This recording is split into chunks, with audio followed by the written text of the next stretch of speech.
This red circle with a number inside of it is known as a notification in Salesforce. These appear in both desktop and mobile. You can click on the notification to find out more about what notification is transpiring here. In this instance, this is a notification from Salesforce themselves encouraging me to get ready for multi-factor authentication, or MFA.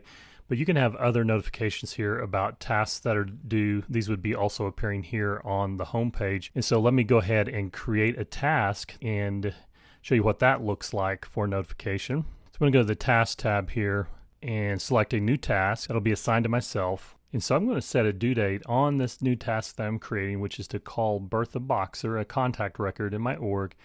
I'm going to set it for the day prior, or yesterday, and you can set a date and time for the reminder as well and add any notes. And I set this for the previous day as well. I'm going to go ahead and save this. So here's my new task that I'm overdue on. So if I go back to my home screen, you notice that the alert just came up for the notification, and it pop up here from a task that was due yesterday for the call, and you can dismiss that alert there.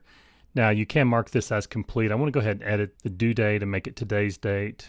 The reminders set that to today's date as well, and this is for 2 p.m. so that's coming up here momentarily for me. And so at 2 p.m. that will pop up a notification for me, and with it having a due date of today's date, let's look at our home tab here. We have today's tasks.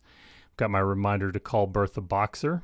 Let me go into that task. So I'm going to go ahead and pause, and then I'll pick back up once this alert notification has appeared, and I'll show you what that looks like. All right, so the notification should be popping up any moment now, so I'm willing to wait for it. And there it is. Let me go ahead and click on the bell. You could dismiss by clicking here, but let me go ahead and click the bell. We see our list of notifications. We've got our call from a day ago, our call task update for now, the reminder set for today, and then as well the notification from Salesforce as well. So I can mark all of these as red, then I can close that out, and that dismisses the notifications. Now I've not completed this task. I could go ahead and mark that as complete by clicking the box here. And there you have it, notifications in Salesforce. If you found this Salesforce tutorial helpful, please do like and subscribe, and do please leave a comment down below for what you would like to learn about Salesforce, and perhaps that'll be my next video. And until then, I'll see you in the cloud.